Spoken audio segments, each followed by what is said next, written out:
God, that's so funny. I thought was you dancing, Harry? Good morning, everybody. I was bouncing to the beat. That's you look like a jelly bean, Humpty Dumpty on a jelly bean. If you just tuned in around 9 o'clock, you've got me. I'm Babz Ivy. This is LoveBabz, Love Talk, and that is Harry Droz. And this is a radio show that shows up on Facebook and social media. What? Because people were like, Harry, how dare I call myself a radio show and I'm live streaming? I had a guest, Harry, who wanted to come on and promote their book, but didn't want to come on this part. So I said, well, send me your picture. We'll put your picture of you or your book up. Oh no, I don't think that's appropriate. I was like, well, you want to talk about your book, aren't you? Like how? I mean, you don't have to go live. Right? Even if they don't want to show their picture, we could show the picture of their book. Yeah, I could. Are they ghostwriters? I don't know, Harry, but they got on my daggone nerves. So this was Monday's conversation. So then she got a little huffy. And then she called me back on Tuesday with the same conversation. I was like, ma'am, I don't know what to tell you. I said, you could not be seen. I could just put a picture of your book up and we would just hear you. I mean, we would hear you on the radio. And she's like, well, how is that radio? And I'm like, you're still on the radio. I said, you're still on the radio. But we also live stream because of the pandemic. We shut down our studio. And the only way that we could do our station was to use the tools available to us, and that's Zoom. And we were already live streaming from our station. So we just continuing what we already do. Yep. I don't understand how that's radio. Well, it's crazy, but it's the reason why Joe Ugly changed his station name from Ugly Radio to 2V Stream, because people were getting confused with him live streaming and radio. And to me, it's not that confusing, right? I don't know. You're still on the radio. And I guess she wants to get to the local New Haven, or I guess our local New Haven audience she's selling her book to. Harry, I don't know who she's trying to sell this book to. Right? Because if you just want the New Haven audience, I get it. But actually putting a picture of your book and broadcasting across the globe will get you more sales. But whatever. I don't know, Harry. So I just was like, listen, I don't know what else to tell you. So then I was like, you know what? I have already booked that date. I just don't want to deal with Harry. Yeah. And Paul is like, Babz, you can have whoever you want on your show. You don't have to have anybody you don't want to have on your show, anybody you don't want to talk to. So I feel like I have the freedom to say, you know what? Because you're not going to get on my show and act stupid, right? You're not going to get on my show and try to beat me up on my show, Harry. Are you kidding me? All right. I mean, the only way you're allowed to get on her show and act a little the fool is if your name is Harry Droz. That's right.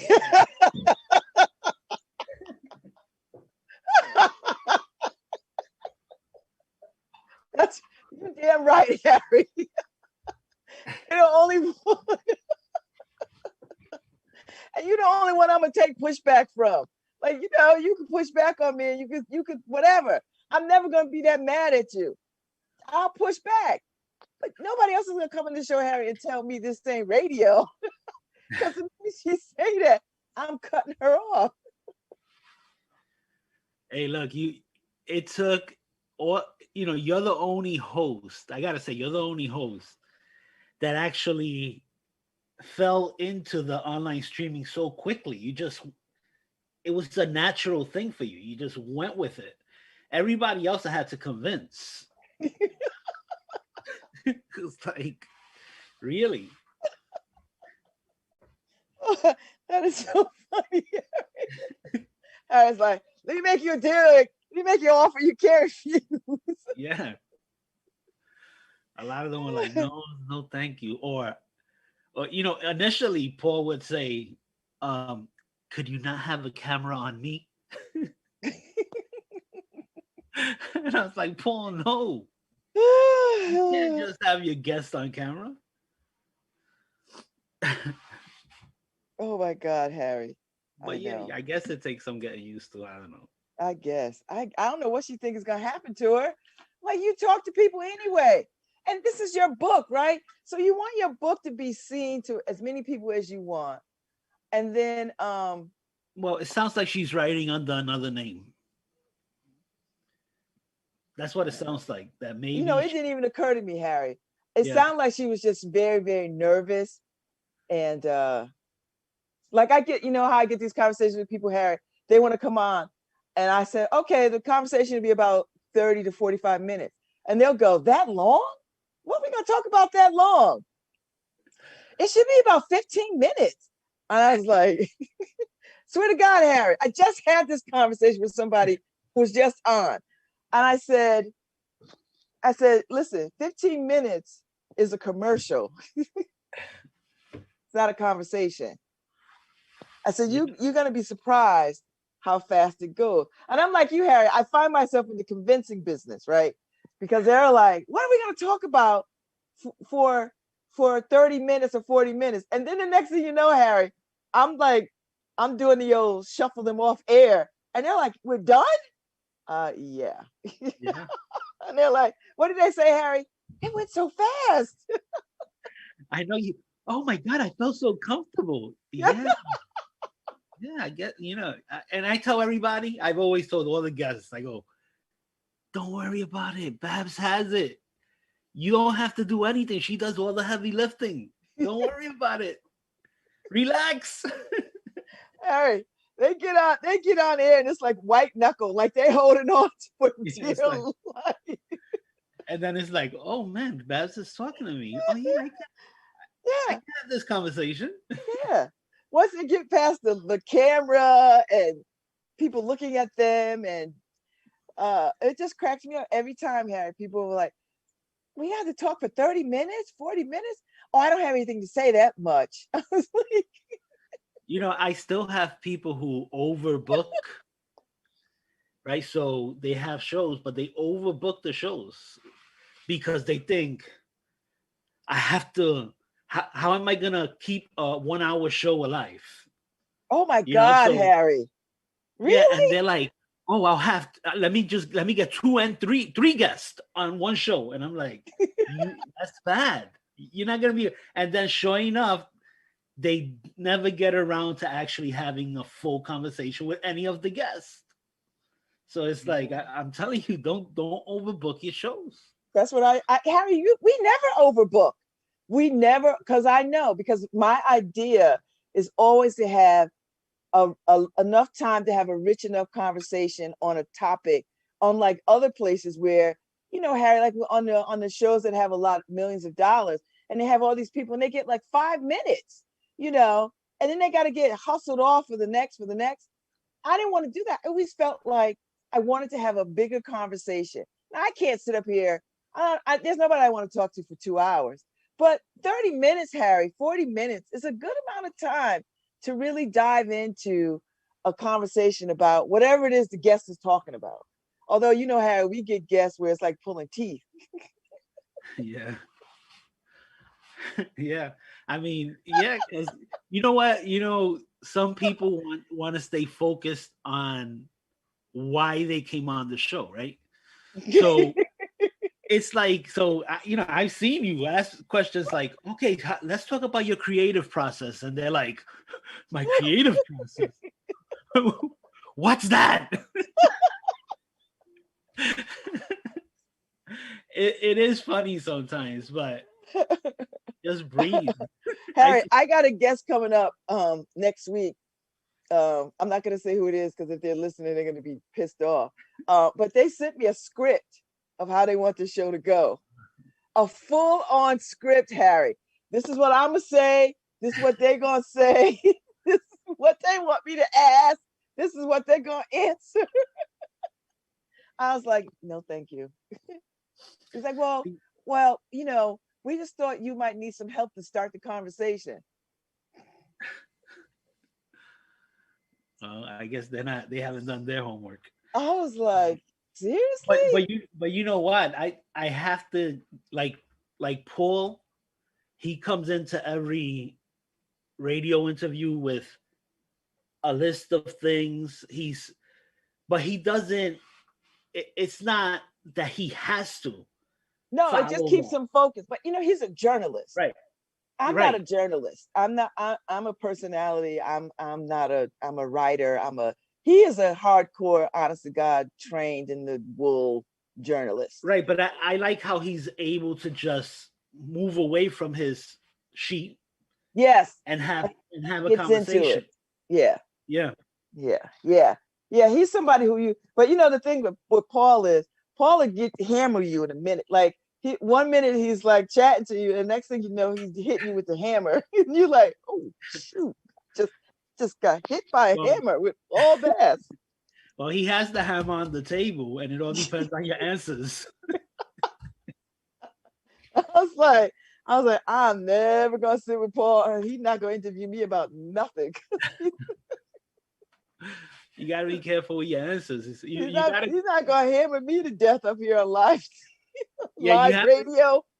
Well, you have to go into the interview knowing that he is a journalist. Yes, that's the difference. He is a journalist. He's gonna the hammer is just on that table, and if you don't see it, you're gonna get hit. Oh, guess what I got yesterday, Harry? A new phone. Which one is that? The 11. The 11. Harry, I finally broke down Now and I bought. feel. Now I feel like I have an old phone. Harry, I had the 6. Harry, I had the iPhone 6, and it started telling me, and my app started telling me, listen, your phone does not support these apps. And at some Yeah. point, you're not going to be able to access these apps on this device. And I was like, how much time do I have? So even my kids were like, Mom, we're going to get you a new phone. If you don't get a new phone, we're going to get you a new phone. I really like my iPhone 6, Harry. I'm just now learning how to use it. Yeah. You know So then, the one that they still update up to 7. But that's going away pretty soon. yeah, so I had to get a new one. So when I got the deal, they send you the deals, Harry. They send you they send you those offers. I'm telling you, AT&T is like organized crime. They are organized. Harry, they might as well send Guido and them to your door with a suitcase full of phones. Because that's how I feel when I get into these deals. There's no negotiating. What do you want? You want this one? Do you want this one? You got the red one here. What do you want? What do you want? And I was like, I'll take the red one for, that 120 millibytes thingy, whatever. Thank you. You sure that's what you want? Yes, I'll take that. And then they got it. And then within 24 hours, Harry, it was at my door. I don't know if the drones delivered it. I don't know who delivered it, Harry. I ordered this thing yesterday evening. Knock, knock, knock. Here's your phone. Yeah, I mean, yeah, I'm waiting for my contract with AT&T to finish.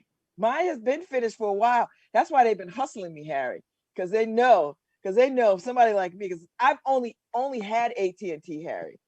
So I've had AT&T for 20-some years since I was married. So I have the same phone number, the same everything. My other phone before the iPhone 6, Harry, was a Razor. So that'll give you some sense of where I'm at. So so my other phone was already paid for. I didn't even trade it in, Harry. I still have it. I didn't even. They were like, "Do you want to trade it?" I was like, "Hell no, I'm not gonna trade. I don't know what y'all gonna." So they were like, "Well, we wiped the phone." It just sounded too janky for me, Harry. I was like, "Who's wiping it? What happens to that?" Well, I don't know anything about it. So my daughter's like, "Mom, they'll give you money for your phone." I was like, "Margot, I don't understand any of this." So she was like, "Okay, bro, I'll wipe the phone." I was like, "You know how to wipe the phone? What are you, CIA?" She's just like, "Mom, anybody can wipe a phone." I was like, "I don't know how to wipe a phone." Are you out here committing murders? What's happening? So she handled my phone for me. She transferred all the data, Harry, and it's got Face ID. Yeah. So you have to look at it, Harry, and turn your head all the way. Harry, they're getting us ready, Harry. This is Skynet for real. You know, when I was young, when I used to go to church, Pentecostal church, they always talked about the mark, the 666, Yes. and how eventually we would get the mark. I think if there's a mark, your cell phone is the mark. You're walking around now. You could pay with your cell phone. All you got to do is tap your cell phone on the gas station. Oh, I've done it. I've done it, Harry. Yeah. And it's the coolest thing. Yeah, everything is done through your cell phone. So if there's a mark of the beast, I think it's your cell phone. You're never going to need money, Harry. We're moving away from a cashless society. That's what it is. And you know what? So these people want to people are going to rob you and jank you for your phone. But even if they do that, they're going to have to snatch your face too, because everything is face recognition. So they're going to have to kill you, take your phone, and cut your face off you, because they're not going to be able. Yeah. I mean, you can have the code too. I mean, before it was your fingerprint. I guess that became too easy, right? Because they could steal I guess steal your finger, cut your finger off. Yeah. Walk around with it in a little bag with ice. Yes, Harry. I mean, we're there. We're there now, which is people are worried about. This is how I know the dumbing down of people makes sense, because they won't question.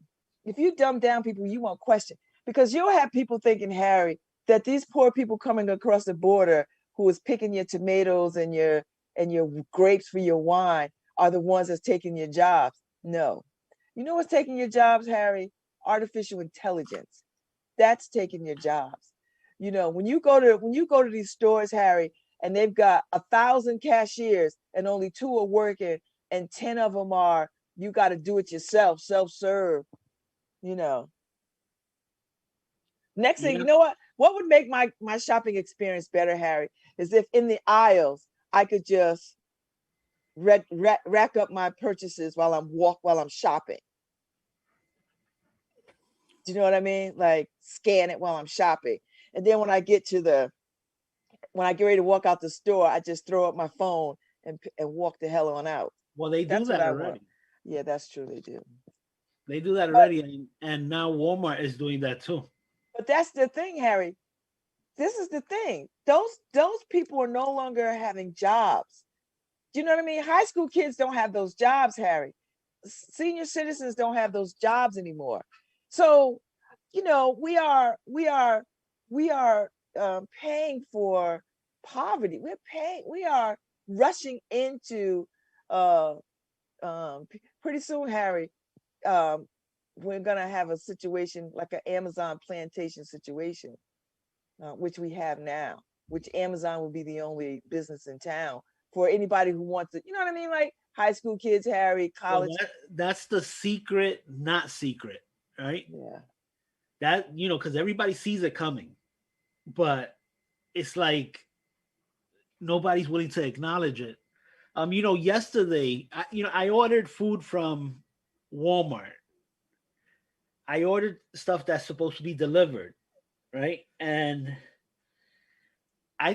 these people are creating jobs with delivery services, at least, right? Because my groceries are supposed to come today, but yesterday a young lady rang my doorbell, and she handed me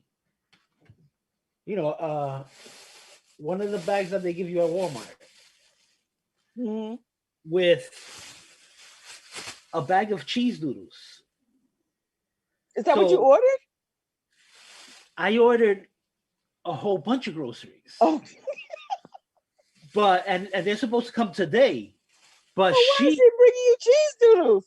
She brought me just this bag with cheese doodles in it and she came from the Wallingford Walmart. Okay, I'm like, and then I got the notification. One of your items is early. Oh my God, no, they didn't, Harry. So they Yeah. made her come with one thing like that?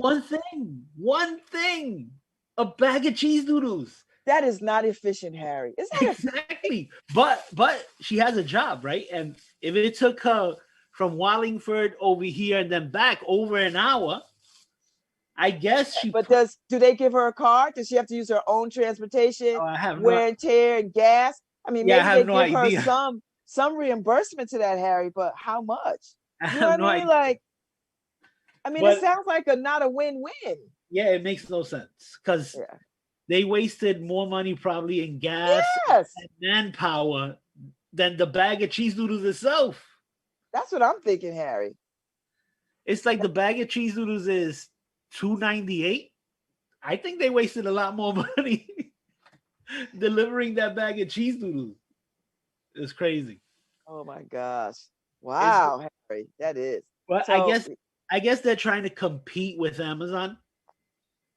So everybody's trying to compete with Amazon, Harry. yeah, so they're trying to get stuff to you quickly. So, all right, so Chief Tony Reyes is our guest this morning, Harry, at 9:30. And you know, he's a New Haven native, and he first joined the department as a patrol officer in 2000, and he worked his way through the ranks before being appointed chief in 2019. He's a graduate of the FBI National Academy. He's certified by the FBI as a hostage negotiator, Harry. I did not know that. And has FEMA certification from the U.S. Department of Homeland Security. And he holds a master's degree in public administration from the University of New Haven, and is a graduate certificate from the University of Virginia. And he serves as a faculty member teaching criminal justice undergraduate and graduate courses at the University of New Haven. Wow. Oh my God. Let me impressive. get him on and see why he is leaving us. He can't hear us in the hostage room, right? Well, I just let him in. Okay. Good morning, Chief Reyes. Unmute just. Good morning. Yes. How are you, Babz? How are you? Oh, it's so nice to see you. I was just talking about you. Great to see you as well. I guess I have to be a little more professional. We can't kick it like we kicked it at the Owl We Shop. gotta kick it. We gotta kick it. Yes, we do. So listen to everybody. The Chief, we sat at Owl Shop one night, smoked some cigars and drinks. And what were we drinking? Scotch? Were you drinking Scotch or whiskey or bourbon? What were we drinking? Bourbon. We learned a little bourbon. Bourbon. It was good. I love a man that can sit and drink with a woman and have good conversation. I enjoy that very much. It was my pleasure. I actually enjoyed it more than you did. Oh, all right. Listen, you are retiring. This is your last week. Mm-hmm. Okay, so you came on the force in 2000. You worked your way through the ranks. You were appointed chief in 2019, a graduate of the FBI National Academy, which I did not know, and you are certified by the FBI as a hostage negotiator and have a FEMA certification from the U.S. Department of Homeland Security. And you're not a newcomer to educational environments. You hold a master's in public administration from the University of New Haven, and you have a graduate certificate from the University of Virginia. I mean, you know all this.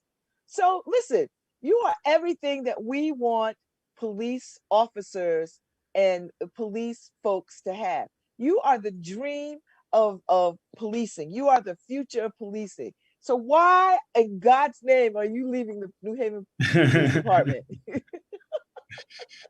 You know, I can tell you this, and I said it from, you know, I said this from, I remember my ceremony, which I was very reluctant to do, but the reason I did it was because it was an opportunity for me to highlight what really matters, right? It's the people that get you here, the people around you, the people you work with, the people in the community. Babz, it's not about me.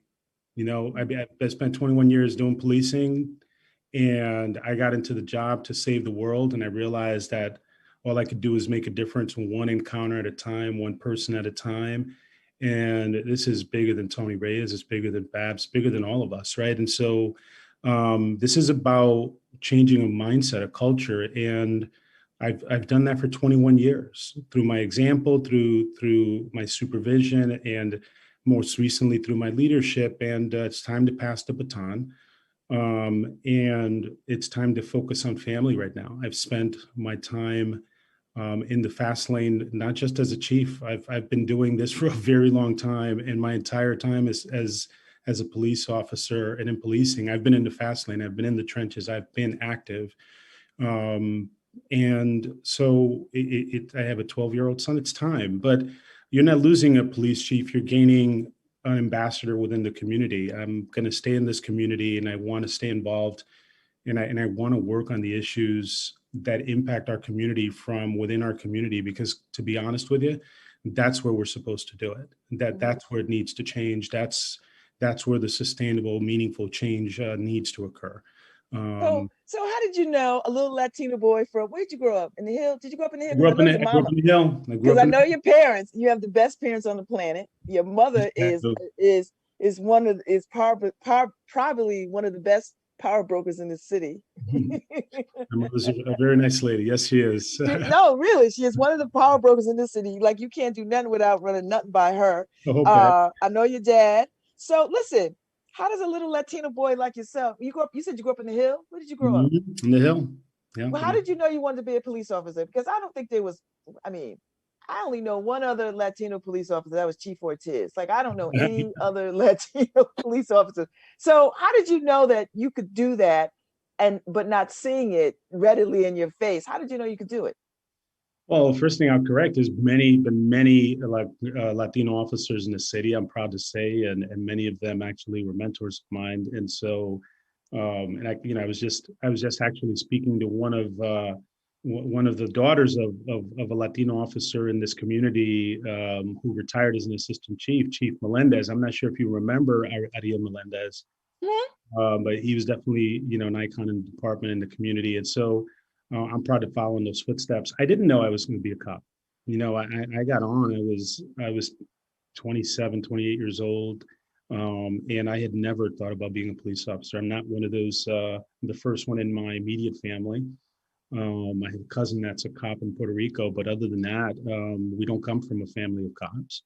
It wasn't in my DNA. It certainly wasn't in my in my dreams at all. But I always say policing found me, Babz. I sought an opportunity. I was at a particular point in my life, and I said, you know what, this might be a good path for me.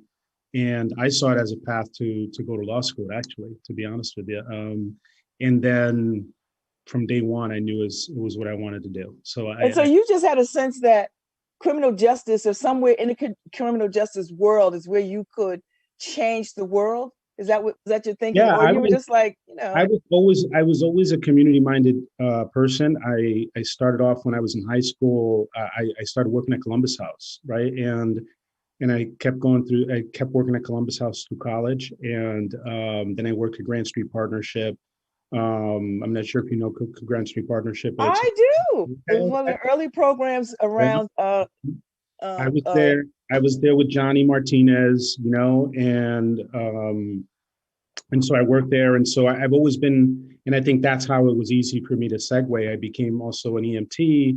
And so I started actually collaborating with cops and with people in public service. And that's what opened the door for me, for sure.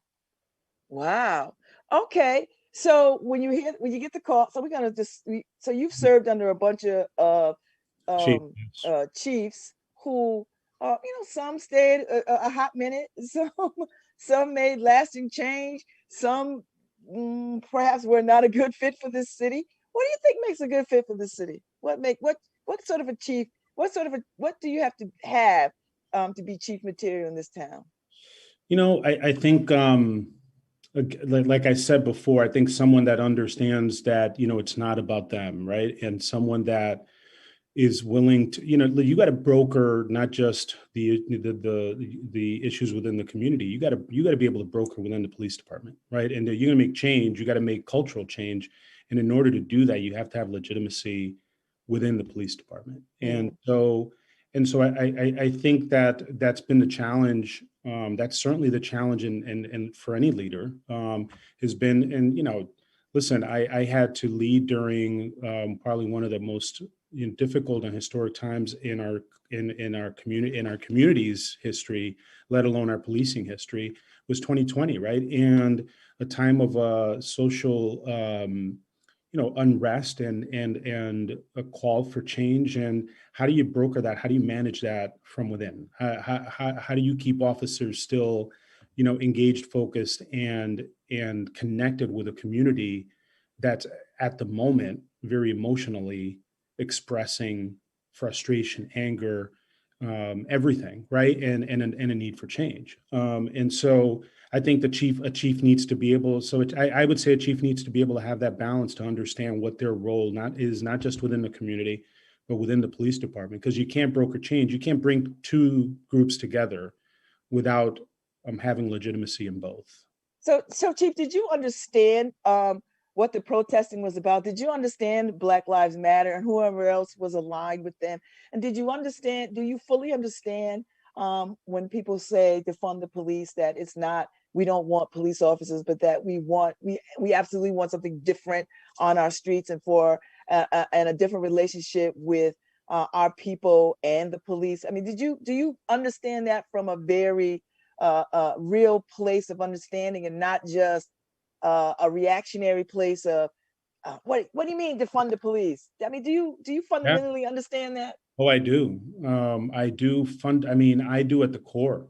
Before I was a cop, Babz, I was a kid in the hood. I was a kid in the community. Before I was a cop, I experienced the things that my community experiences, and this is all about lived experiences. Every encounter we deal with is about, but it's not about that moment. It's about that moment in relation to whatever we all bring to the table. And what we've all lived and experienced. And I often tell that to my cops: when you're dealing with someone and they have a visceral response to you, even walking through the door, understand that that's not about that moment. It's not about you. It's about what you represent, right? It's about what the historic aspect of what you represent. But more importantly, it's about whatever that person has been through, whatever that person's family has been through, whatever they've experienced, right? The way they see you, the way they see what you represent, and maybe what they've experienced at the hands of somebody that looks like you and has worn that uniform, right? And so when you understand that, you stop taking it personal. You understand that at that moment, it's an opportunity for you to change perception, for you to engage, and for you to have that lived experience be altered in a positive way, potentially, however slightly, through that positive engagement, right? And so, but of course I understand it. But you know what? It's not enough for me to understand it. It's not enough for me to understand it. How do I get the officer walking on the beat, right? That's out there. I'm not out there. I've done my time. I'm almost 50 years old. I've been around the block. I have the benefit of life experience. I have a benefit of learning from mistakes. I have a benefit of understanding all these dynamics from a philosophical, from lived experience, all that good stuff. It's not good enough. How do I get that young officer? How do I get that young officer to understand it? Because they're the face of the department, right? Mm-hmm. They're the ones that make or break community policing. They're the ones that make or break the relationship in our communities. It's not me. It's not me. So the trick is not getting a chief that understands it. It's getting a chief that can get an officer, can change a culture, can get an officer to buy into it. And that's hard. That's a much more difficult proposition. And you're not talking about a 20-person department. You're talking about a large department, relatively speaking, and everybody brings what they bring to the table, right? Everybody brings their own baggage. Everybody brings their own preconceived notions. Everybody brings everything they bring. And so how do you get people to understand that? Especially during an emotionally charged, where everybody tends to retreat to corners and everybody becomes defensive, right? And so how do you get people to come out of that? How do you get people to put their hands down and go, oh, don't be defensive, understand what's behind this? And so, of course I understand it. And you know what? I'm more proud to say that my for the most part, and again, exceptions aside, because we're a large department. my people understand it. This department understands it. And I've seen it. I've had conversations on a personal level with officers. I've seen them engage throughout the most difficult time, and still be true to their character, and to the character and the morals and the values of the department. So I think we're moving the needle. I really do. I think the positive part about last year on a national level is that we saw things we never saw before. You know, I went to my department right after George Floyd, and I said, guys, we need to get out there, and we need to stand up for this. And I said, I'm going to go out there with the chiefs. Now I'm going to be there on Sunday. You guys come if you want. I didn't order them. And you know what? More than a third of the department was there. Some on their off time, willing to say, hey, listen, as cops, we stand up against injustice and police brutality. But we saw that around the country. Mm-hmm. So, you know, I wanted to focus on that, you know, and again, we can't ignore the cries for change, and we can't ignore what people are saying. But I was looking to say, hey, listen, we're onto something here. When would you see that before? When would you see that before?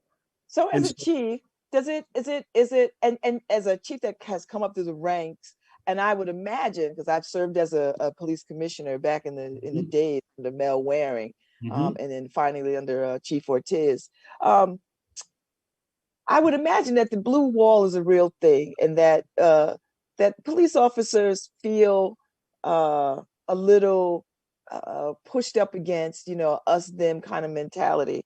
But I can't imagine that police officers see some of these images of police officers doing a job in ways that brings embarrassment, shame, and fear to this job. That's the image that they want.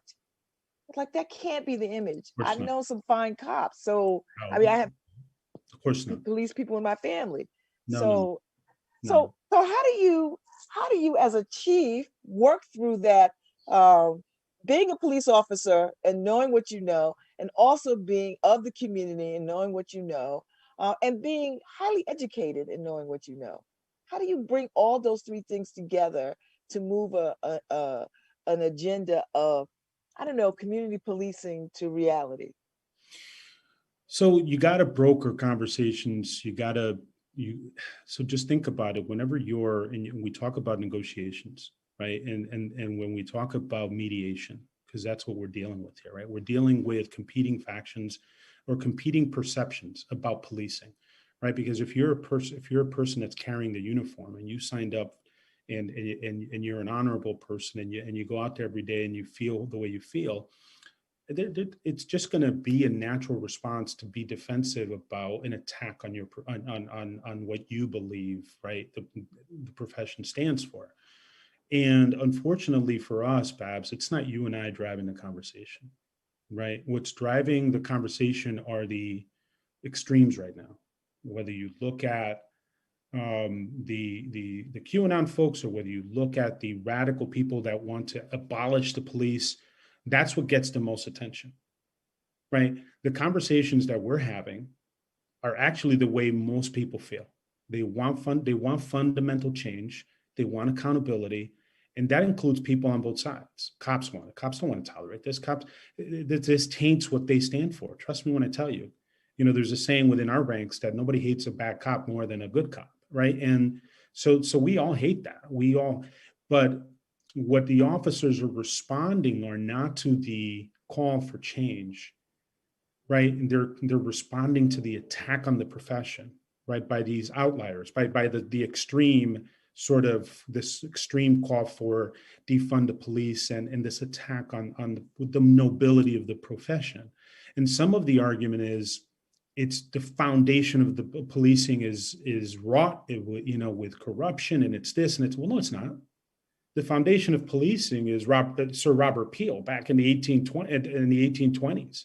And if you look at the Peelian principles, they're all what you and I talk about, where we're looking for policing to be. That's the way it was founded. It was founded on policing of the community, and the community is the police. That our legitimacy comes from our community's willingness to give us the authority to see us as a viable, right?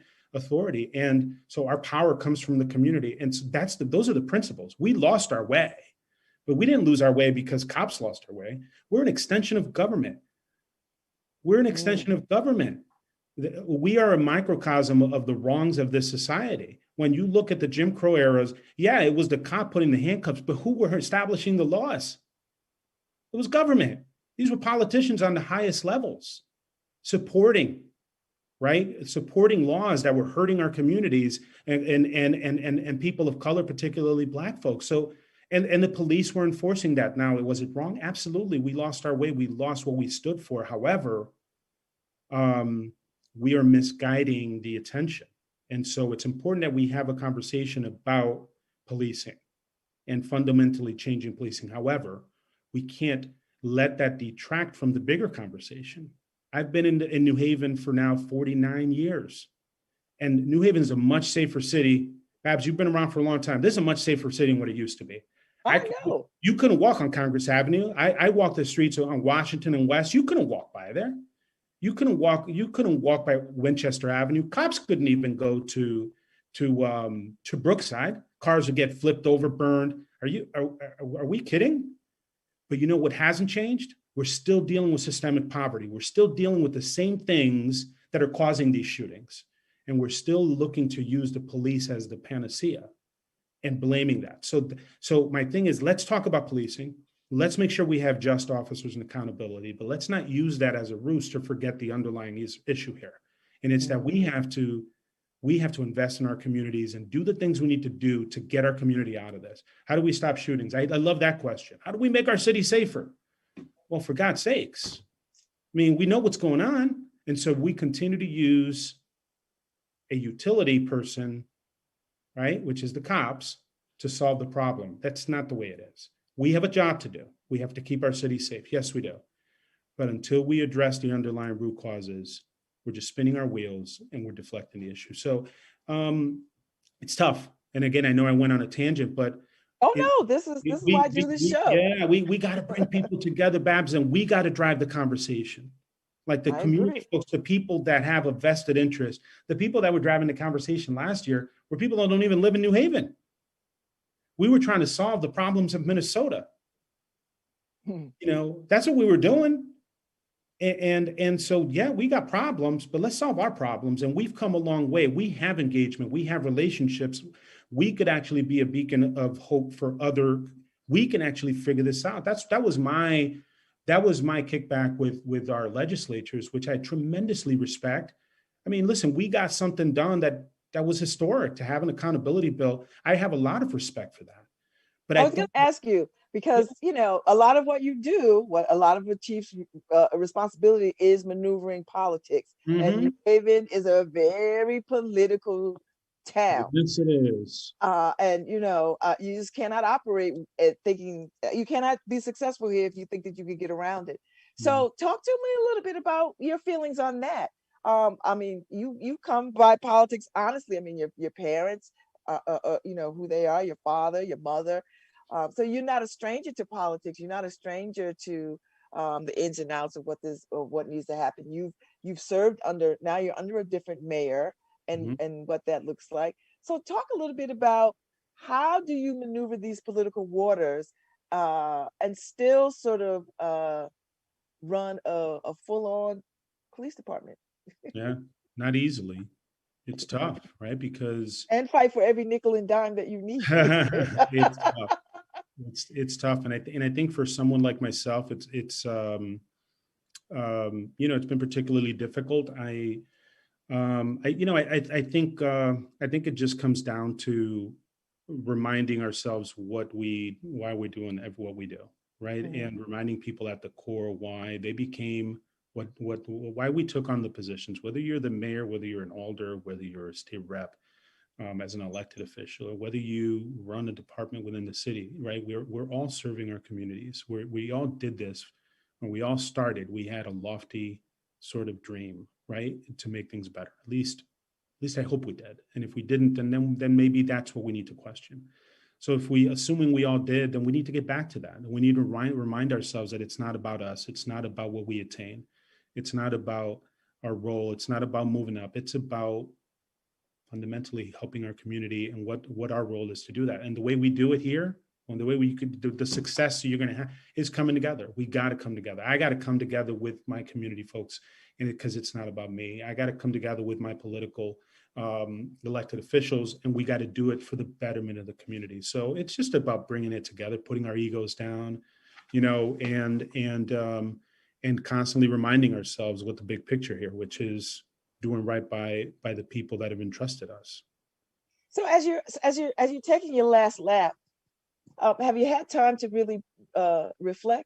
Have you as you're going out the door, are you thinking, man, there were some things I wished I could have done, or man, I got that really wrong, or damn, I'm really proud of what we did in this particular thing? Have you had, or does reflection come later? You know, it was coming slowly. I mean, I didn't make a decision to leave until December. And so I haven't really had time to wrap my brain around it, right? And it wasn't something where I expected to do that. And I made, you know, was something I sat down with the family and decided to do.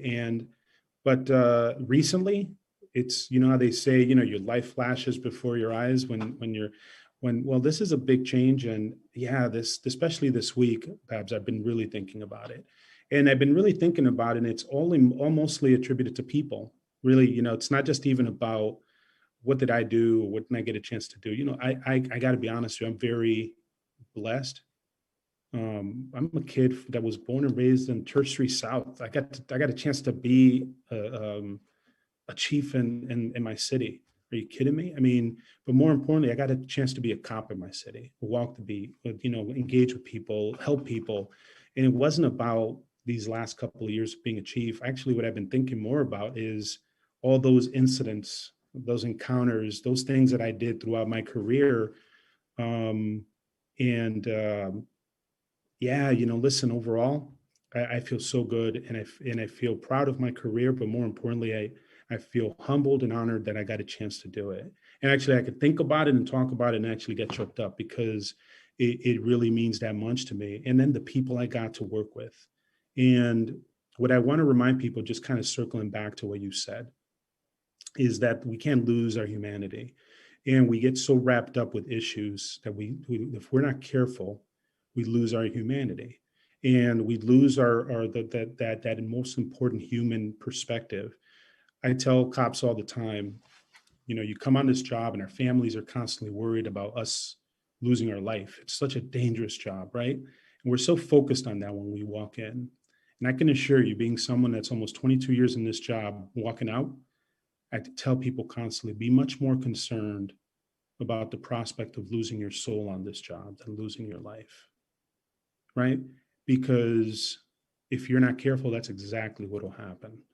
Because you're dealing with extremes all the time. You're dealing with the negatives. You're dealing with people at very difficult moments. You're you're dealing with that, right, on a roller coaster. And then you're dealing with your own, right, your own demons and your own. I mean, it is a job that, if you're not careful, will strip you of your soul. So if you're able to walk out of here and with a semblance of your soul and still looking at the world in a positive way, then that's success. And so to that extent, I've been very successful, not because I became a chief, but because I got to do this job and I walked out of here still believing in people, still caring about people, still believing in our humanity.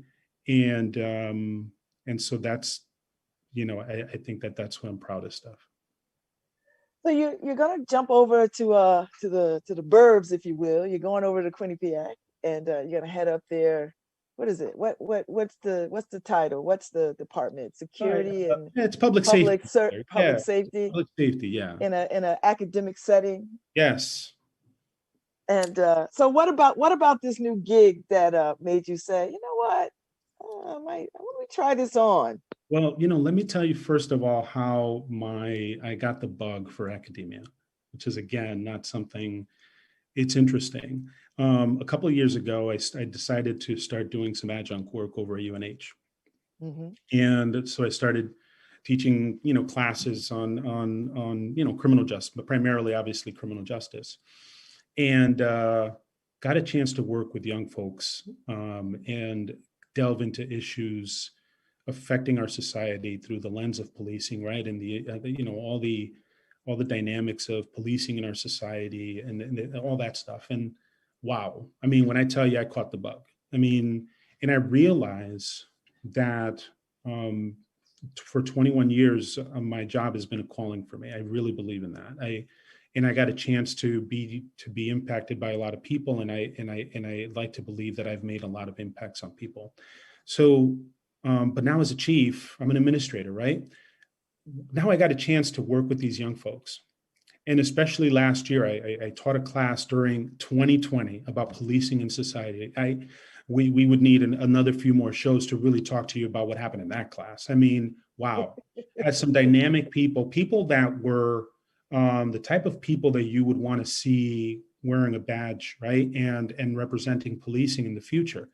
And being able to engage with them and talk to them about how they feel about policing now as they see what's going on. Many of them were getting derailed. Many of them were questioning the passion and their chosen path, right? I got a chance to have an impact on that. And I got a chance to I just had an interview with one of my students who is actually thinking about her next career path and wanted to interview me about some things she was doing. And she told me, she goes, had it not been for your class, had it not been for our engagement, I wouldn't be doing what I'm doing now. You know, they all said, I have a renewed passion for being part of the change in policing, being part of the future in policing.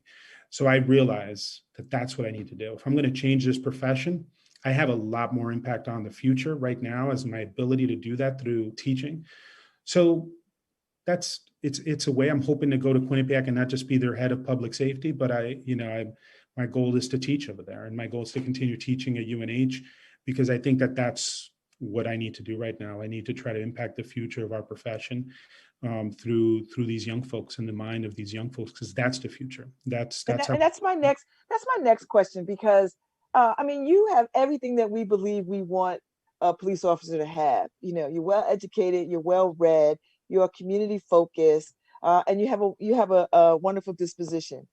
What do you see the future of policing? And do you ascribe to the notion of we must recruit from our own communities, from our own folks, from our own neighborhoods, to be police officers? Is that critical to having the kind of police force of the future? And what would that look? What does the police force look like in the future?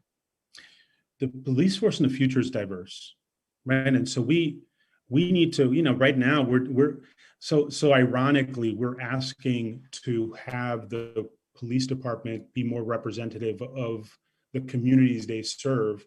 It's all under the guise of what? Diversity, right? It's all under the guise of diversity, right?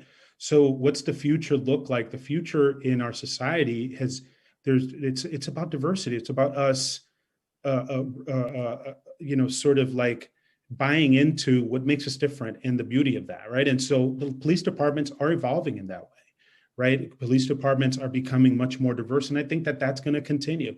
Does that mean that they have to be an urban police department has to have people from within the community, and most of them will be Black and brown or people from the urban community?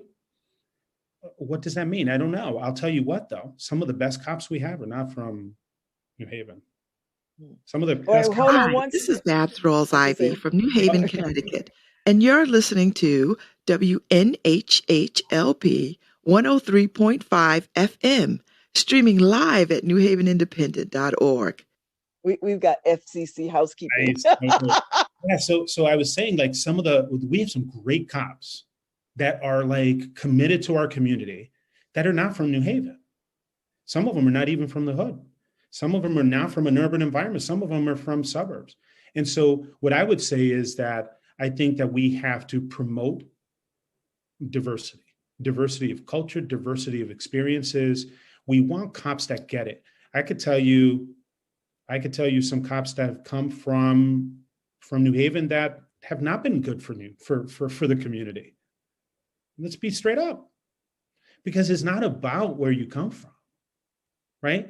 But what we're looking for is cops that can relate, that respect our community, that are bought into, nurturing and developing our community. And I think the argument that there's a greater likelihood that that'll happen if you look like us, yeah, or if you're part of our community, yes, that makes sense. Well, let me give you a little pushback, because you certainly understand historically that folks of color have been shut out of these opportunities Of course they have. for eons, and so and one of the ways to remedy that is to begin to look and open the doors to communities that have Yes. not had. You understand that? I mean, you understand when people say, we need cops from Agreed. New Haven because Yes, they go to New Haven. And I agree with you. Of course I do. Of course. You were going to make a point with that, or is that you were just? No, I just wanted to make sure I understand that was said, because well, yeah. because I hear the community talk about this a lot. I mean, I think I'm more in line with the way that you think anyway, in terms of I'd rather have people who care about this job, care about humanity, and is going to do a good job, not necessarily somebody from New Haven because they're from New Haven. Right. Yeah, I would drive force. No, agreed. I would say to you that I think we have to have multiple, so you have a lot of irons in the fire, right? So our sole focus can't be, so while we're working on developing our mechanisms to get more people from our communities into the policing profession, into the criminal justice, not just policing, into criminal justice, throughout criminal justice, right? We want to see more attorneys, lawyers. We want to see more prosecutors. I mean, that's what we want to see, right? Not just police officers, but yes, police officers. But what I'm saying is that the reality is that we are a diverse population. Not everybody's going to come. I think simultaneously, what we need to do is change the culture of policing. That it's not just about having people more Black and brown in the police departments. Yes. Our department is nearly 50% minority. The New Haven Police Department is nearly 50% minority. So we've come a long way. And actually, we got hurt in the last couple of years through contractual stuff. A lot of our people left, and most of the officers that left, or a lion's share of the officers that left, were actually officers of color, because other departments are recruiting officers of color, right? Mm-hmm. And so I think so we have to look at the glass half full. We're doing great in that. However, there's other goals that we have, right? We're looking to change the culture of policing, and that's not solely just putting people from or within our communities. We're going to get officers from other places. We have to change their mindset too. So talk to me a little bit, Chief, about how do other departments get to steal our trained law enforcement? Like how do they get to walk in and take our folks, our finely trained folks, for their own? What are they offering? More money, better benefits? Like, well, listen. Because we keep hearing about this a lot, and it's problematic. It's tough. I'll tell you why. Because yes, you come to New Haven, the demand is more, right? You're going to work harder for your money, and these towns, they're able to pay more, right? We're an urban city, a municipality. We offer a lot of services. So, our pockets aren't as deep, and so we can't pay our cops as much, right? And so what we sell is the experience, right? We tell officers, hey, listen, you want to be a cop in a small town and go to small town type issues, then that's why you became a cop, then have at it. If you became a cop to make a difference, and nothing against the small towns, but you're going to go to many more calls, you're going to come to a lot more people, you're dealing with a lot more, right? And so this is where you want to come. There's more opportunity, more chances to get involved in different things, more upward mobility, just by sure. So that's what we sell. But it's hard because ultimately it's economics sometimes. People have to, so if you can go to another town and make $10,000, $15,000 more to do relatively less, right? And have more time off, more balance. Sometimes that's a hard thing to combat as a police department. We're competing against that, right? And then the other thing is, last year, just think about this a second. Just put yourself in the position of being an officer. Last year was tough. And again, don't think about it from the perspective of Babz Rawls and Tony Reyes, who've been around the block, and we get right. I'm talking about 25-year-old cop who signed up, right, and wore that badge, and Armageddon happened. And they're in the middle of Armageddon. And so, listen, many of them were courageous and hung on, and many of them went, I gotta go because I could go make some more money over here, and I don't have to deal with this. Right. So, those are the challenges right now. But I think we're going to overcome that because we got a lot of people that are inspired by what happened and want to be part of it.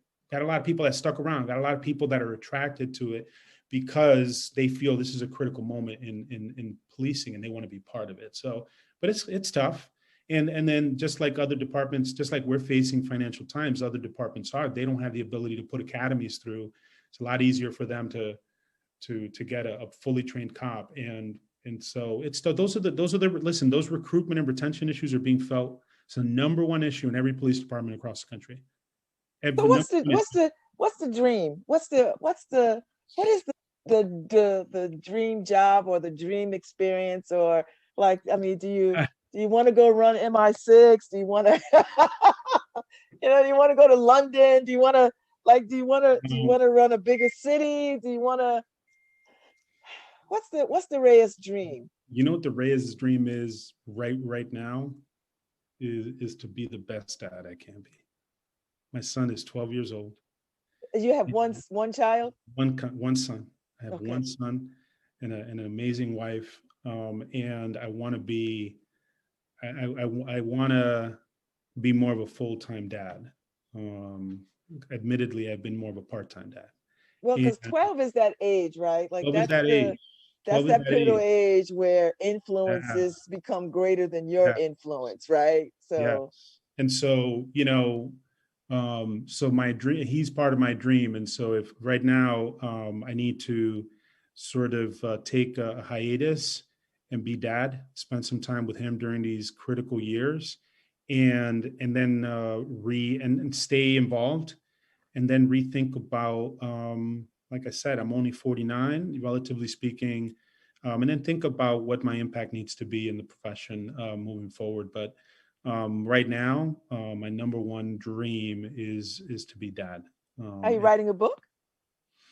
And I haven't thought about that. You see, you're funny because Paul asked me the same thing, and you guys think like that. I'm not a writer, and so. No, you're a writer. Everybody's a writer. I'm not a writer, but we are, but like we're not geared that way. So I would love to someday. I certainly think that I have some things I can contribute, some thought-provoking perspectives, and I would love to share them. Gift you a journal. I'm gonna gift you a blank journal. Okay. And then you start writing in that journal. Yes. When and that's how you begin to be a writer. You start writing. I love it. And capture whatever you want, and then I love it. A book will come out of this. So it's been a pleasure talking to you. It's been my pleasure, Babz. I really appreciate you, it's I just appreciate you as a person because you put these opportunities for people to stop a second and really just talk, and I appreciate that. And I just want to say. I think the last message that I would want to leave is thank you. Thank you to everybody that has been a part of my career. And again, I'm not saying goodbye because I'm around, but I think when you talk about reflecting and looking back as you sort of sail into the sunset in my career here in terms of being a chief in New Haven, I am overwhelmed with appreciation to every single person I had a chance to work with, every person I ever got a chance to partner with in law enforcement, in the community. That's what's humbling. And so I am overwhelmed with gratitude. And so I just wanted to say thank you to everyone and I look forward to the future. I can't wait till we can all gather because I'm sure this would have been a banging party. Yeah. This would have been a good party to go to send you off to Quinnipiac. But you're just down the road, and I do believe that you will be around for access and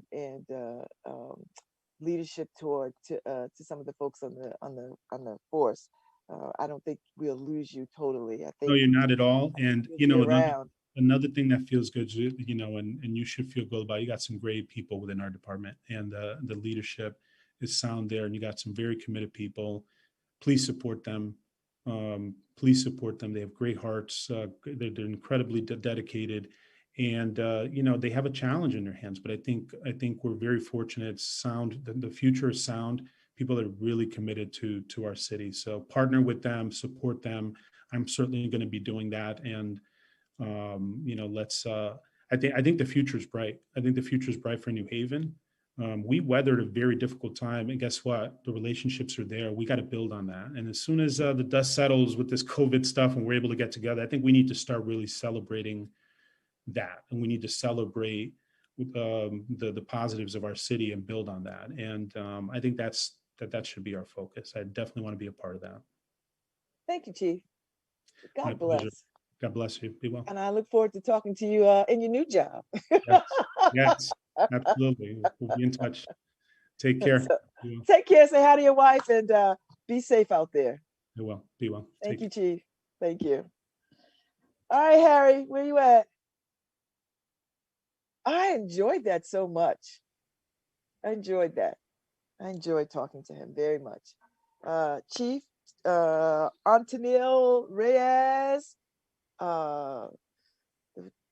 Today's his last. Tomorrow's his last day as the New Haven, the chief of the New Haven Police Department.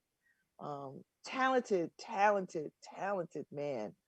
I really do believe that the future of policing is in that kind of talent. Somebody who understands community, politics, academia, New Haven is a city, is a really good city for that kind of exposure and experience around policing. I tell you what, when I was a police commissioner, I truly enjoyed my time as a police commissioner because I really got to see from the inside out. And you don't know what policing is like until you sit in those tables at those meetings. And everybody thinks that things are just very cut and dry, and they're not. When you sit around the table and you look at an officer's profile, or you look at evidence, and you listen and you talk, and it was an incredible experience. And it really gave me a different sense of what it means for policing. I feel the way that he does. I don't think. Two things. I believe that New Haven absolutely ought to recruit from New Haven heavily. Do I believe that police officers ought to live in the neighborhoods that they police? I'm not so sure. We don't hold that true for anybody else. So I don't know if I would hold that true for police departments. And I know people will argue that point all day.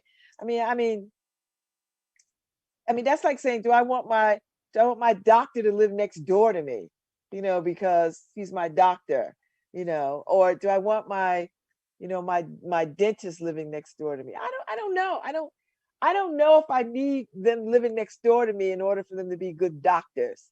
I don't know if I need but at the same time, I understand why people think that's important, So I'm not suggesting, because I don't want people to write me mean letters and come at me. I don't say that to mean that I don't understand why people would want that. I get it, because the thinking is, if you have people from the community, they understand the community, and so therefore they will bring much more empathy. They bring a more empathetic hand. I get that, So, anyway, I just enjoyed it. Thank you, Paul Beasy. I love this job. And Harry, this is what I mean. He would never be able to sit on anybody else's show and have an expansive conversation. Do you know what I mean? Yeah. And I think the problem with this information society that we live in is that people are not interested in the well thought out conversation. That we just want the sound bites, Harry, and we want to hammer people. Well, what about police brutality? Well, no. I like the unpacking of people's stories so that you understand where they come from and how they make the decisions that they make. Now, I did not know he grew up in Church Street South. I grew up in Church Street South, but I'm almost I'm 8 years older than him. So he probably knows my brothers.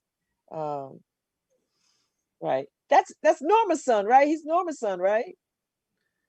I No, think so. No? no, Oh, is it? Aren't they related? I don't think so. No, Nephew? Oh, I got them mixed up. I'm Well, I not could be sure. wrong. I'm not sure. I texted her this morning. I said, I think your son. Well, I think Reyes, I'm just assuming. I only know one bunch of Reyes, and that's Norma and him.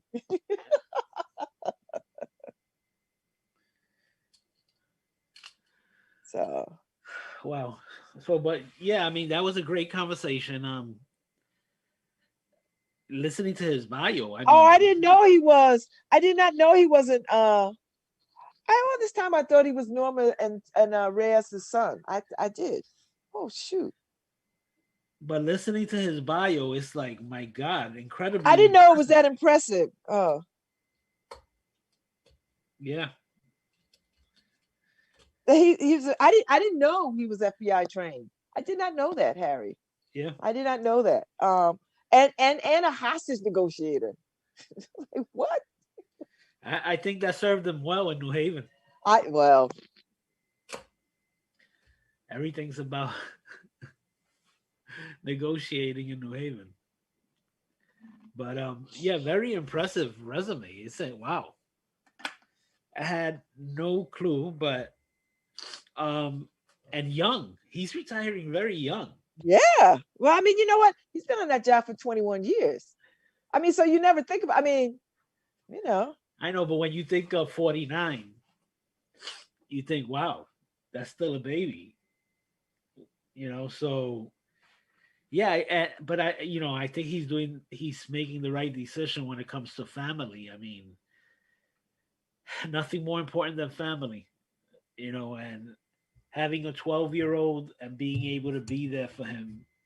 Yeah, I would say that's the most important thing in life. So, but a very impressive guy.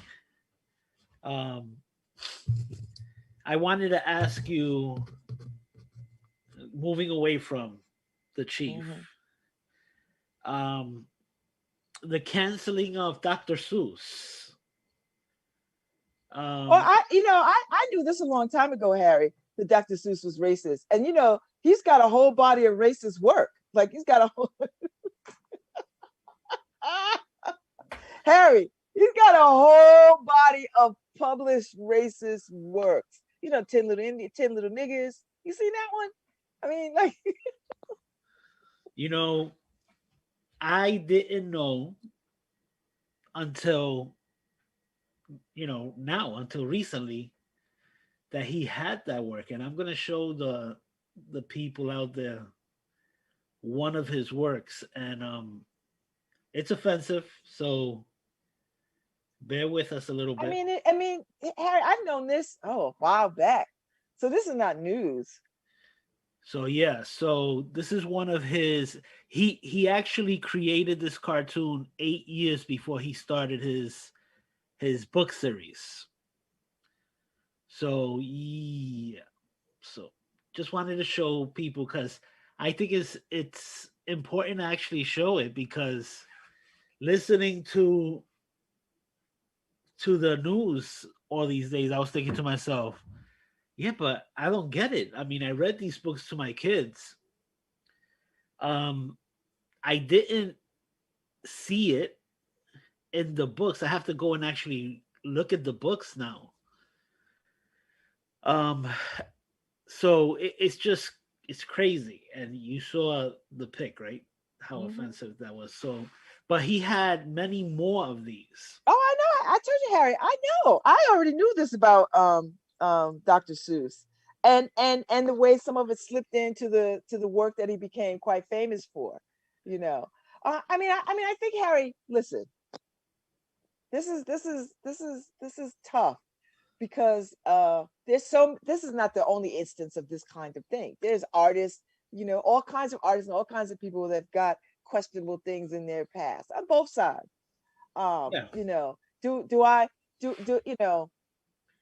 Michael Jackson had a proclivity toward children, right? Whether you believe it or not, there's evidence that says You know what? He molested children. Do we cancel Michael Jackson? Well, some of us did. Listen, R. Kelly, we know has a problem with has a serious sickness for young black girls, and people fed him young black girls. But he's a genius musically. He's a genius, right? I Yeah. mean, some of the stuff that he has written, Harry, amazing. Some of the stuff you don't even know that other people saying that he wrote, amazing. No. You know, That so listen, everybody definitely. has a duality. I struggle with this all the time, Harry. Now, I refuse to listen to R. Kelly music. I don't play it. I don't buy it. You know, but R. Kelly is just one. There's a whole bunch of people that you have to make a decision about, and we do this all the time. We make decisions about, you know, who do we stay down with, or how do we make decisions about whether we cancel them or not cancel them. Some people you absolutely have to cancel them. It's like saying, Harry, do I cancel the whole Catholic Church because of some of the mess that some priests have done? I don't know. I'm not Catholic, but that doesn't get me talking about it. That doesn't, Yeah. because it's not just the Catholic Church, Harry. The Jehovah Witnesses had the same thing. Protestant churches have the same thing. This is a problem. No matter, you could say, oh, look at those Catholics. Well, look at Jehovah Witnesses. Well, look at Baptists. Well, everybody has this kind of issue. So how do we come to terms with it? This is painful. Dr. Seuss is painful. And I get how people want to. I think the only way to get through this kind of thing, Harry, is to sort of say these two things. He was these two things. He was talented on this end, and he was hateful and racist on this end, and they exist at the same time. And you have to sort of wade through those waters. I mean, my kids grew up reading Cat in the Hat. I grew up reading Cat in the Hat to them. Yeah. I read all of these books to my kids. And right now we gave those books. My daughter took them for her daughters. I mean, when kids So graduate, Harry, what book do you give them? Oh, The Places You Will Go, right? You give right. you give And whether they're graduated from kindergarten or college, you give them that book right. And they've been a staple of Read Aloud Day for like ever, forever. forever and ever. So So I think the problem, I think what we have to do, Harry, is just continually walk in truth about it, tell the truth about it. You yeah, know, yeah. uh, I mean, I love Bill Withers, Harry, right? Bill Withers, Lovely Day, but he used to beat his wife, beat her, like beat her. Denise Nichols. He was married to Denise Nichols. He used to beat her. And so, I love Miles Davis. He used to beat Cicely Tyson. Do I stop listening to Miles Davis? I don't know. I don't want to, because Miles Davis. You're messing up. You're messing up people for me, Bab. Stop talking. Oh.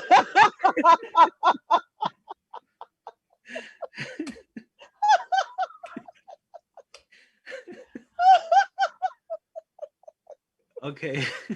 It's like, shut up, Babs. I'm not going to be able to listen to anybody.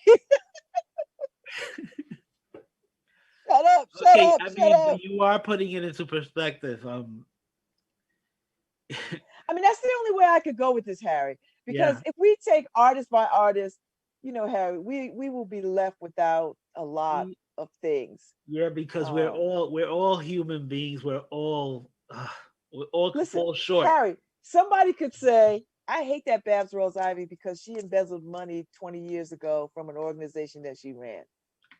She should be canceled. And I would understand that people would have a right to feel that kind of way. I would hope that people would say, you know what, but she deserves another opportunity to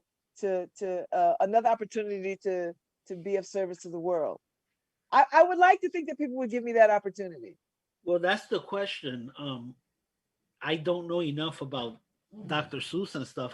Did he change as he, I don't know. you I, know, I don't know if he changed, Harry. I think I want to say that I think he did, because here's the other thing too, Harry, that we must consider. That, you know what, those kinds of things sold in those days, and he might needed to eat. He might not have been racist, but he might needed to eat. I don't know. That I'd have to be willing to sort of know the whole story that way. But he might, like a lot of people, you know what? I have a family to feed. If this racist foolishness sells, I'll make it. I mean, because I see, I'm looking it up now. I see articles way back about this. But you know who So else was racist like that too, Harry? Norman Rockwell. yeah, but now I have to look if people change. But he also did some amazing Yeah, stuff around the civil rights with the Ruby right. Bridges So that's piece. the question. What do you see an evolution in people as their career? Yeah. Yeah. I don't know, but yeah, this messed me up a couple of days Yeah. ago because it's like I didn't know. Oh But no, I knew this a long time ago. but at the same time, I wouldn't take the books away from my grandchildren because they are very intelligent books for kids. They they they serve their purpose.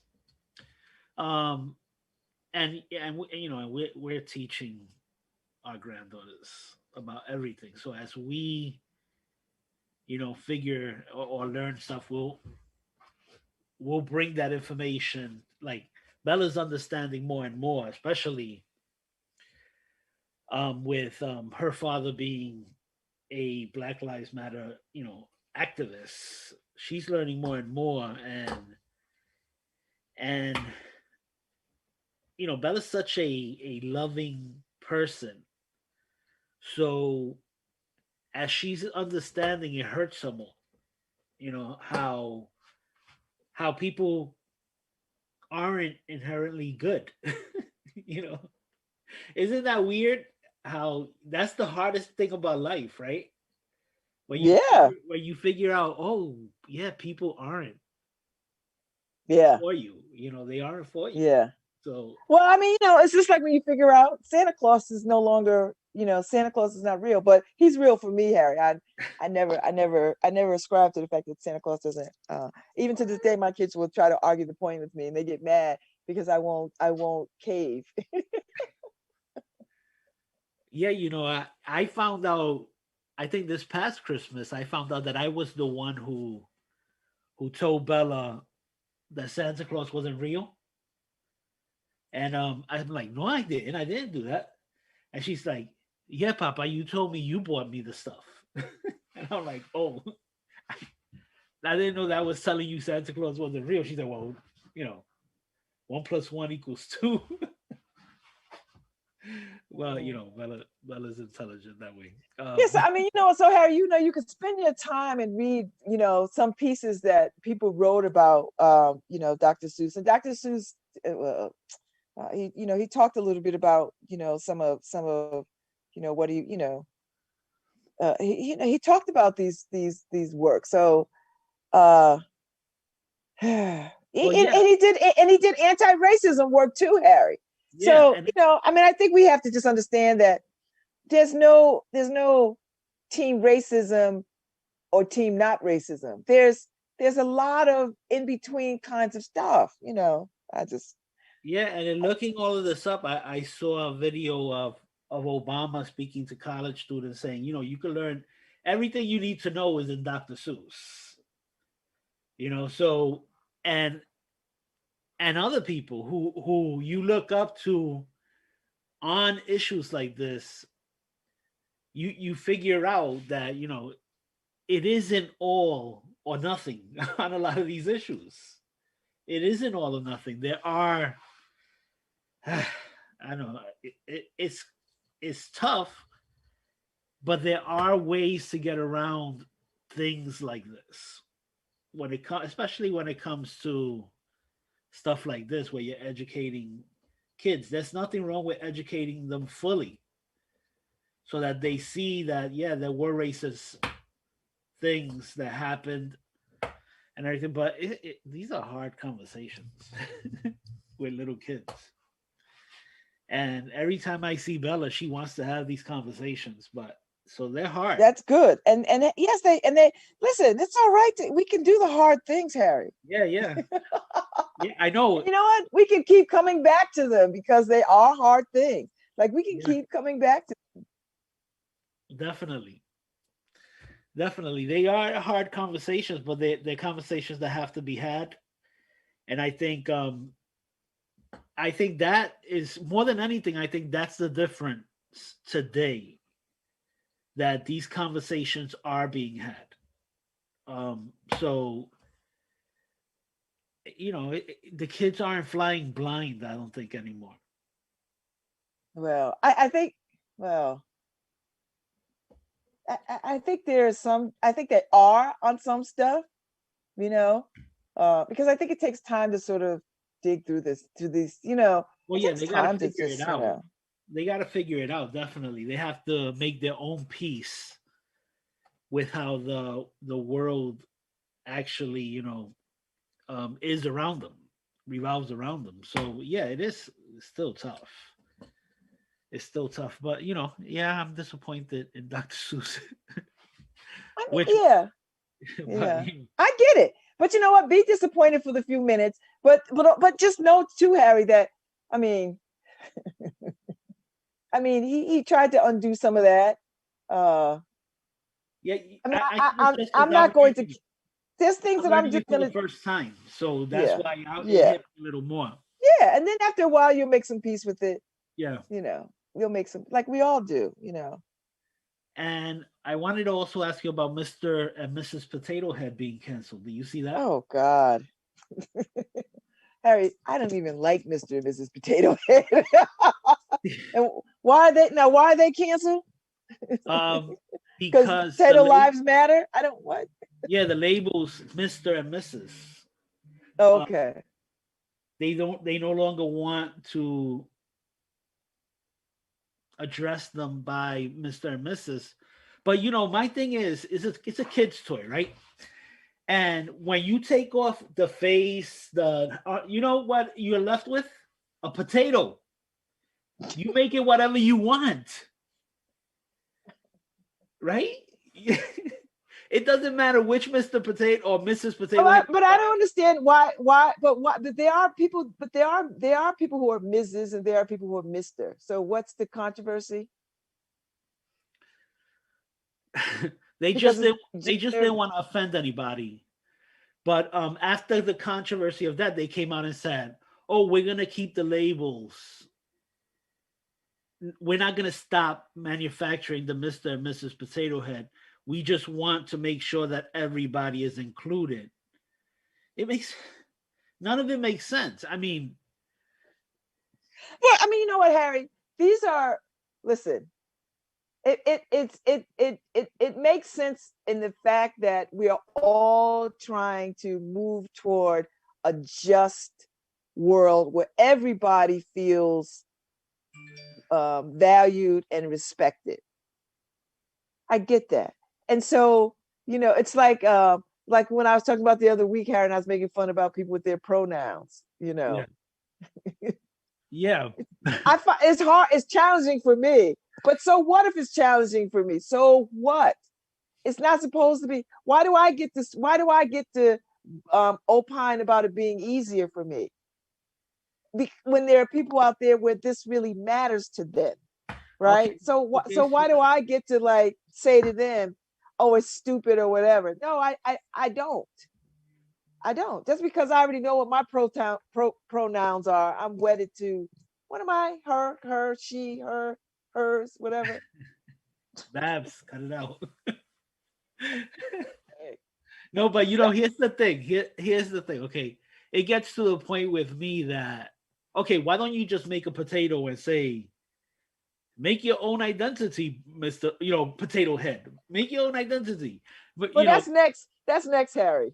Because this way, Potato Head could identify as whatever it wants on any day, which happens, by the way, because you get a Mr. and Mrs. Potato Head, you start exchanging the eyes and the this and the that, and your potato head looks like something I mean, you know, when Mr. and Mrs. Potato Head showed up on the scene, it was indicative of the time in which they were made.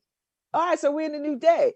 But you know, the people that make Mr. and Mrs. Potato Head are not going to recall Mr. and Mrs. Potato Head and then erase out. You know what? Give everybody a marquee, a Sharpie, and say, you know what? Just cross out Mr. and Mrs. whatever potato head you got, and cross out Mr. and Mrs.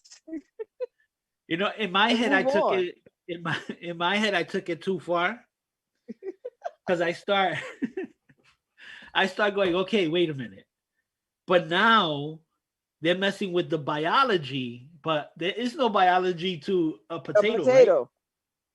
right? So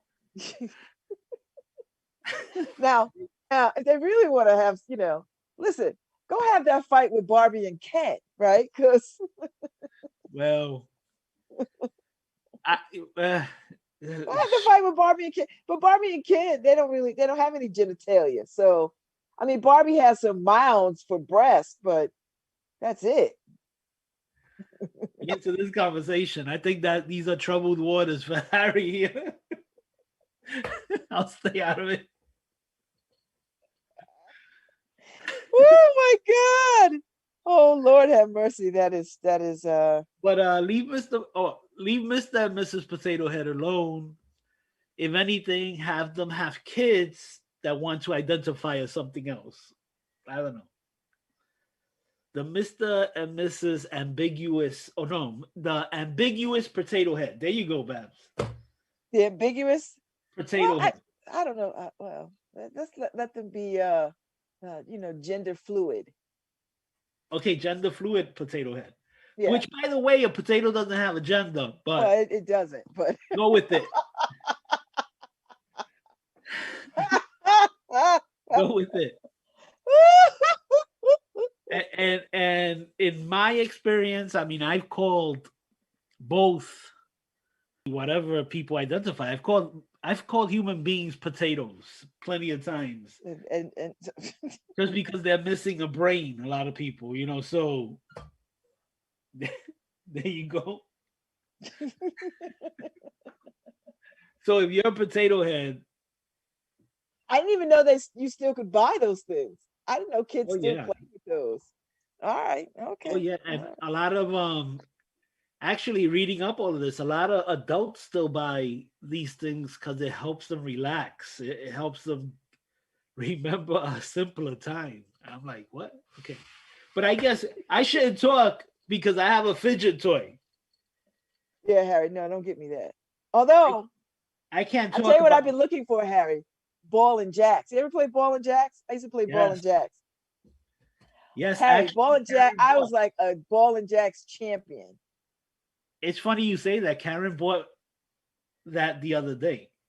A ball and jack? Where'd she get it from? I think on Amazon. I'm trying not to shop at the Borg. You know, you ever watch Star Trek, Harry, the original series? The second generation of series. And the Borg, you know, was 6 of 9 when she was the Borg was like the thing that sucked in everything. Anyway, so the Amazon is the Borg. Yeah, you know, by the way, the Dr. Seuss books, after the announcement, they were going, some of the books that got canceled, or I say canceled, but actually the company decided they're no longer publishing those books. Oh, now they're going to be worth a damn fortune. Yeah, some of them were going for $1,000 on eBay.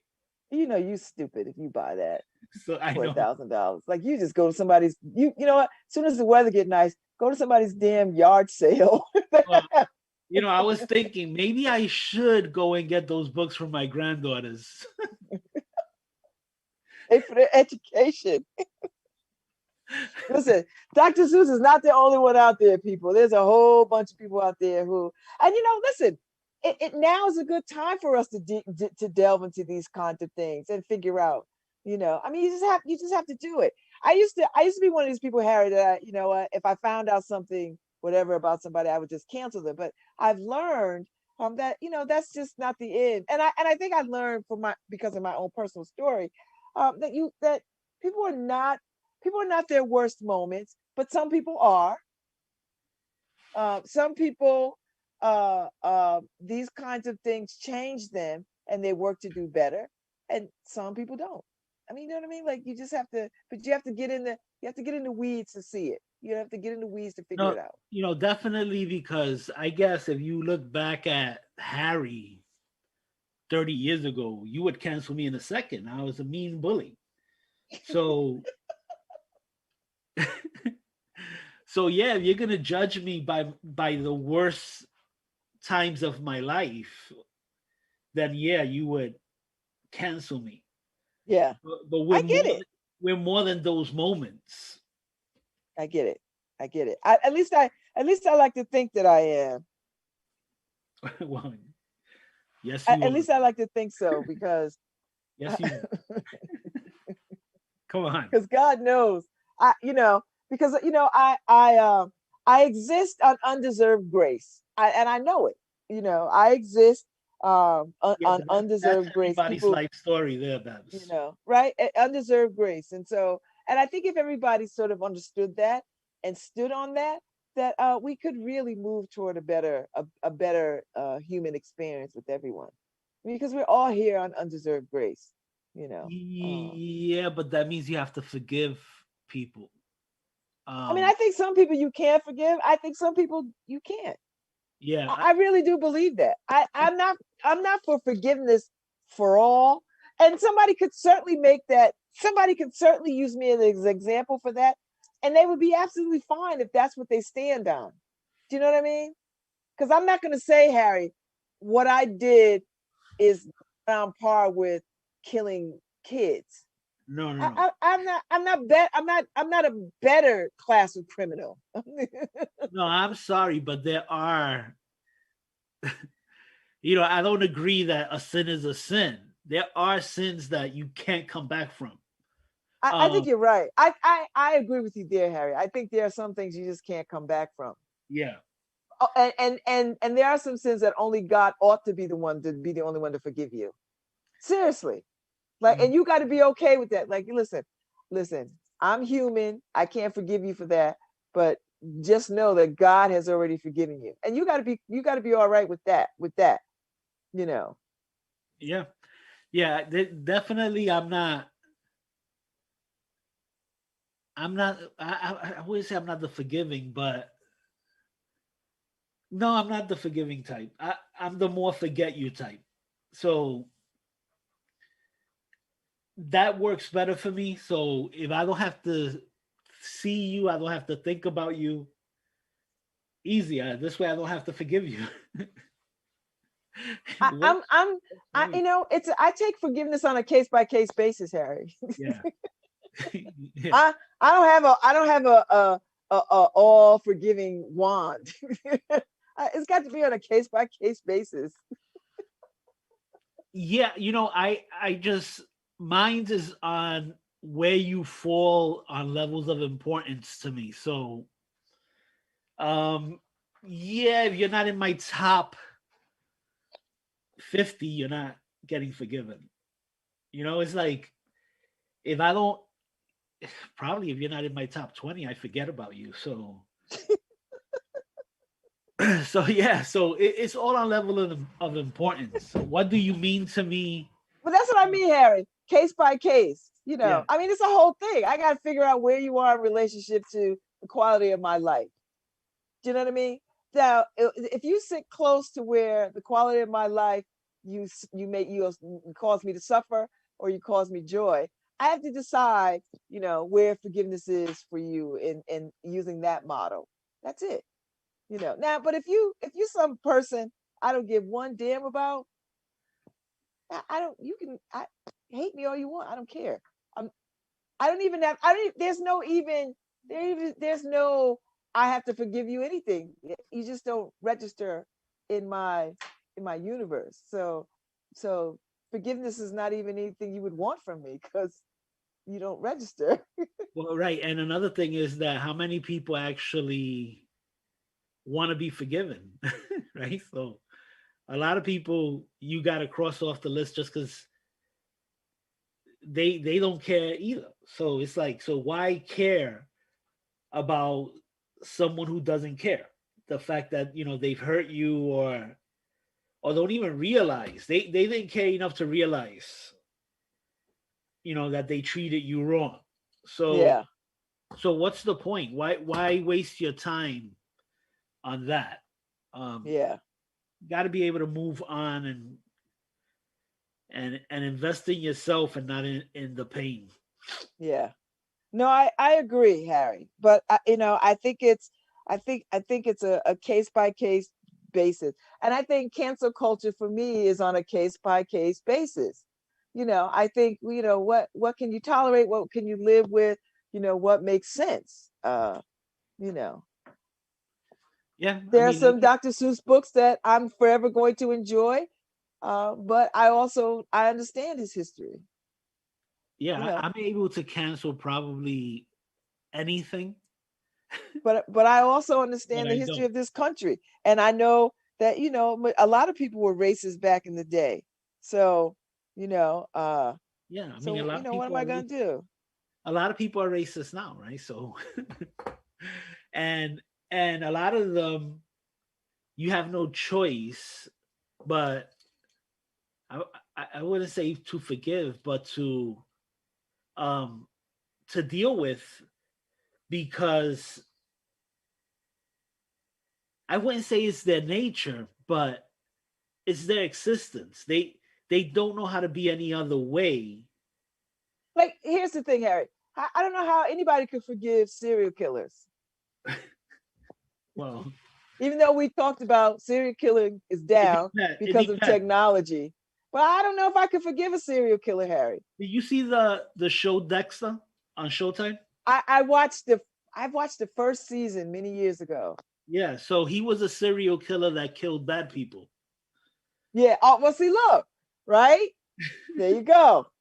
So I could forgive So him. now I got it. Now I got to shift my perception, right? Because I'm like, wow, he's doing community service. Yeah. Well, that's the thing. When his father realized that he was going to be a serial killer, his father realized he's going to be a serial killer, and there was no way out of that. What he did is he focused his kid on killing bad people. There you go. So that's the perfect serial killer. So Yeah. he was killing rapists, murderers, stuff like that. So you're like, okay, I can live with that type of serial killer. Actually, they're working on coming back People with. listen to this show, Harry, for the high intellect value. Hey, I'm Dexter's I'm I'm convinced, Harry. This is some high intellectual ish right here. Dexter's a good series, and they're coming back. They're actually working on another season after going. Really? I see. You know what, Harry? I don't like serial killer things. Even if they're doing public service, I can't. I'm not with it. I can't. Serial killers creep me out, like clowns and mimes. It's the same thing to me. Like, they're all the same. Like, it just creeps me out. You know what? I agree with you with clowns, but for me, it's short clowns, tiny clowns. That freaks me out. I've actually had nightmares of me going to the bathroom and a tiny clown jumping out of the hamper. It's a recurring dream. Oh my God. Like, and I'll it's have to I'll have to look that up in my dream dictionaries, because I yeah, have dream dictionaries. I'll look it up, Harry, for you. Tiny clowns. I don't like mimes. I don't like clowns. They get on my nerves. They're just irritating to me. I'm not afraid of them. They're just irritating to me. I don't find them amusing. But yeah. then I don't like the circus either. So there you go. Well, yeah, I've never liked the circus. I never liked the circus. When I was married and our kids were little, I'd always have Lawrence take the kids to the circus. I hated the circus. Oh my God. I was like, I just found it all nauseating and just, first of all, I don't like animals in captivity. That's number one. First of all, elephants should not be standing on no ball doing tricks. That's not what they do in the wild. So don't make them do that as an occupation. That's number one. Number two, I don't like seeing people hang from their teeth upside down on ropes. I just don't find that entertaining. Well, for me, it was a much simpler reason I didn't like circus. Like Babs, you a little too much. I had allergies, so all the animals. Oh, so that just would. Oh, you were just. It was just a supper fest. Yeah, I took my kids to the circus a couple of times, and then I just said, "There's no more circus." And it's not because of the elephants. It's not because of anything. It was just because my eyes. Dad can't breathe and see. Yeah, I would come out with my eyes swollen like this, and I'm like, "No, can't do that." Or Karen, you just have to take him by yourself. Yeah, and she didn't like circuses, so. There you go. Woo. All right, Harry, it's time for us to blow this popsicle joint. Yep. And I think I have a guest tomorrow, Harry. Wendy. Well, 9:00, Criminal Justice Insider. But my 10:00 show, Wendy Battles. Wendy Battles. You know, she has a new podcast called Reinvention Rebels, which I'm her guest for this next one that launches tomorrow. So it's only natural that I have her on my show to talk about her show. Yay. So tomorrow, Wendy Battles at 10:15. Sounds good. All right, Harry, this was a good week. And sorry, Chief Reyes, Norma Reyes is now your mother. Oh, I wanted to ask you before we leave about your appointment yesterday. How did it go? Oh, it went well, Harry. They had to take more x-rays of the hip. My hip has severely deteriorated. So they're gonna have to not only replace but rebuild part of it that they can't replace. They have to rebuild some of it. But yeah, so they gave me all the stuff that I need. They gave me a ton of paperwork to read, to get ready for. So yeah. All right, I had to ask you that, or I was gonna hear it today from Karen, because she's like, "So how's Babz?" I'm like, "I don't know how Babz is. I'll ask her on the radio show." Thank you, producer Karen. So yeah, so Saturday is 14 days. So Saturday I have some things that I have to do 14 days before surgery, and then 5 days before surgery, that kind of thing. So they've given me things that I have to do. So yeah, I was excited. I was very glad to be there. I'm looking forward to this surgery. I'm ready, Harry. I hope I just don't die. Our biggest fan missed you yesterday. Who? Poor Bass. Oh, Paul's no gonna be show? sitting in this. He was like, "No show." He needed his fix. Where his fix? All right, let's get out of here. See you tomorrow.